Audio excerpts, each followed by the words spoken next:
What's good YouTube, and welcome to the house. It's 10% bonus bucks back today on TCG Player. That's on everything, Magic, Pokemon, of course Yu-Gi-Oh, singles, but also booster packs and stuff like sleeves, such as Dragon Shield. So please use my TCG Player link in the description down below if you are shopping today, supporting the channel directly for the cards and other stuff you would already be buying.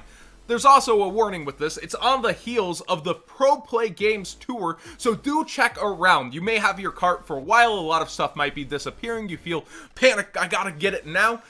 Do check other places first and make sure you're getting the best deal. I too often hear complaints that people go, John, there's no deals to be had, everybody's jacking up the prices because of the sale. I promise. There are motivated listers and sellers here on TCG Player that throughout the day will be listening. I don't know this guy at all. I refreshed my tabs, but I want to shout him out. Look at this. He could probably list this Apollosa at $90 and still make the sale because the next ones are $100. They're getting hyped up over on eBay. Yet, during sale day, he's cheapest on the entire market. He has 100% feedback. He's a top-rated seller. He doesn't have to do this. Yet, Try TCG comes out here, $80 listing, says, here, have a deal, I have great customer service, remember my name.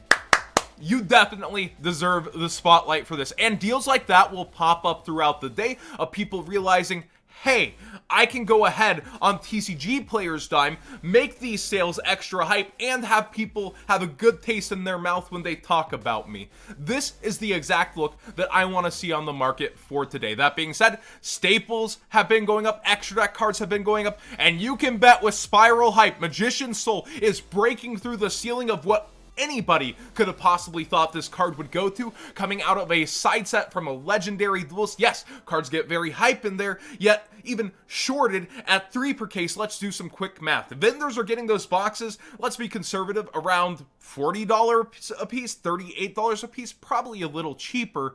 And for an entire case now, the playset of this is over covering the case at their cost. But where they at though? Where's the sealed product left though? It's not around, it's busted open, or people are holding onto it for that long-term investment. We're seeing the boxes go up quite a freaking bit, and it's not much better on eBay. There's only one cheaper listing, so right now this is the best look on the market. I would not panic buy personally for this card, but man, do I think it has some long-term value above the $100 price point now, unfortunately. I love Tier 0, by the way. They boldly put their pre-sales lower. They didn't try to juice. I really love my sponsors. When I look at Magician's Souls, though, I just have this feeling that, like, can this really last? Yes, people want a playset. Yes, it's shorted over here and not in the EU, but can it last towards 140? This is the most hype it's been. We'll see how it falls back out. Maybe it rests at 120, 125. Maybe it dips back towards 100, and then people start thinking of buying it out, but it is what everyone's going after. So much so to the point that Liquid Soldier is falling down in price because of what's called value displacement. When something goes up in a set and it becomes even more top heavy, the rest of the set usually falls down in price, and Liquid Soldier is doing just that right now while there's a sale going on. So if you've been waiting for him, I might wait even a little bit longer, but with 10% back, that is pretty appealing.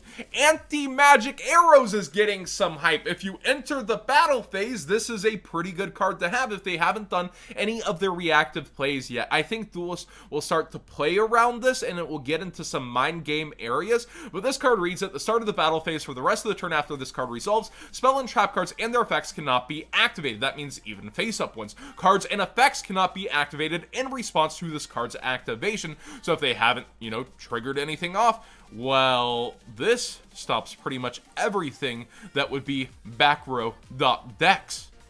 Pretty dang nice, if I do say so myself, and a lot of different people agree that this is the answer they're going to be using to take care of their opponent's problem cards. I do think this is a bit of a hype price, but speaking of duelist packs, that's what this is from. It is an oldie without another printing, and we're stuck looking at this as, is it worth it? So go ahead, test online, see if it is worth it for you for your problem matchups, or maybe it's not, but it's actually sounding pretty good right now.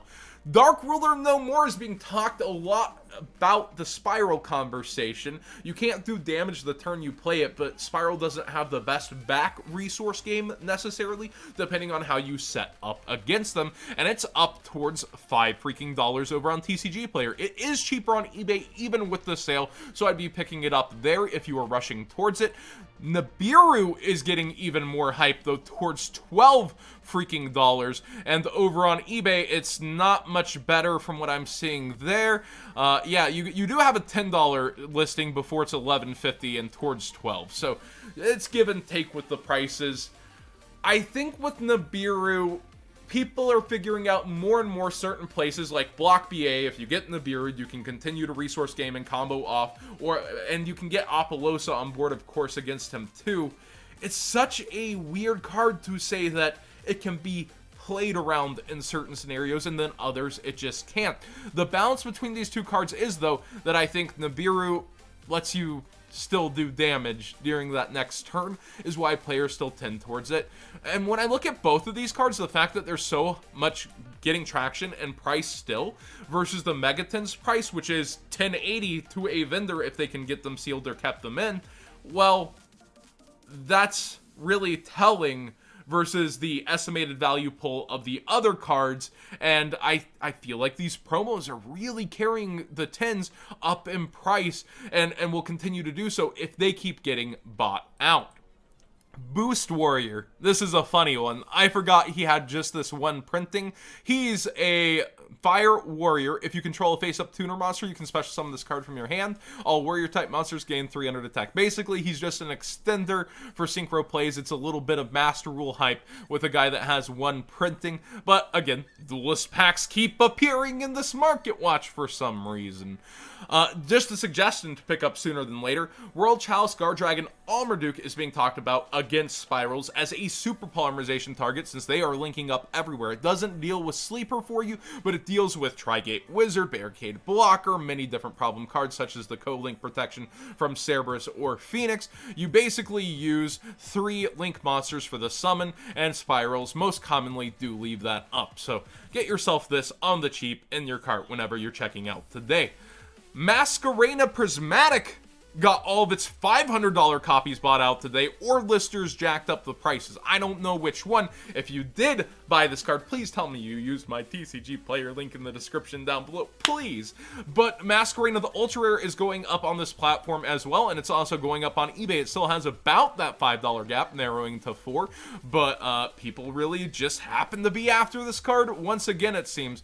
Anything that is a staple in this meta, people are chasing after, and Masquerena is finding herself in more and more decks that aren't just called Orcust. It's on so many freaking ending boards, it's ridiculous, and it is such a good option to have. Even under the new Master Rule, I expect to still see people playing this.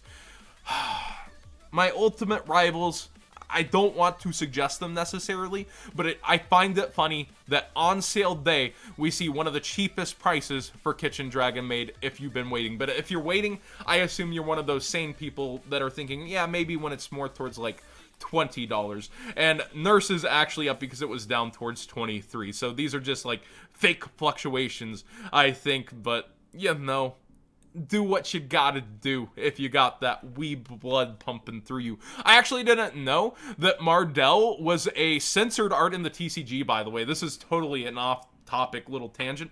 I did not know that in the OCG she had a little more showing, and then in the TCG that she got censored. I find that very hilarious because I thought she was kind of more of a wholesome mommy. Gemini Elf, I just want to point out the collector market and kind of points that are going on here. I was talking about how I'm finally getting an ultimate rare from the OCG, which is like $30 near mint. Wow, have the first edition copies for her gone straight up over time. This is iconic as one of the first big beater monsters in core sets to reach this level for level 4s, and of course she's famously a censored art in the TCG as well, but wow, I didn't know the collector's market was reaching even this point over on cards like this. And when I look over on eBay, it's not much better when you're looking for near mint. 50 is the lowest. So let me know some things, some oddities in the collector's market that just don't pertain to, oh my gosh, ultimate rares, oh my gosh, DR4 and retro pack. It seems that people are really going after nostalgia and formats, nostalgia in terms of what happened in the game. I know like Yatagarasu First Edition is being collected by a lot of people right now, and of course Chaos Emperor Dragon. Let me know some collector cards that you might have noticed similar to this that are going up in price. Luster Dragon TP is actually very reasonable. I almost thought about grabbing a few for my personal collection, but I continue to want to bring you guys the deals over myself, even when it comes to collecting, because I collect something a little different now, like Godzilla figures. And like I said, I want to bring you guys the deals first. This very well could be gone by the time I hit this upload, but I am going to be in the market for an Apollosa one day. I'd rather one of you guys hopefully get this. So thank you for watching today's Market Watch. Remember, if you are shopping, start with that TCG Player link in the description. If you just click it and start shopping using it, it helps me directly. And thank you guys so much for watching today. Subscribe if you haven't already. Give this video a thumbs up if you enjoyed it. And get to looking for those deals today, guys.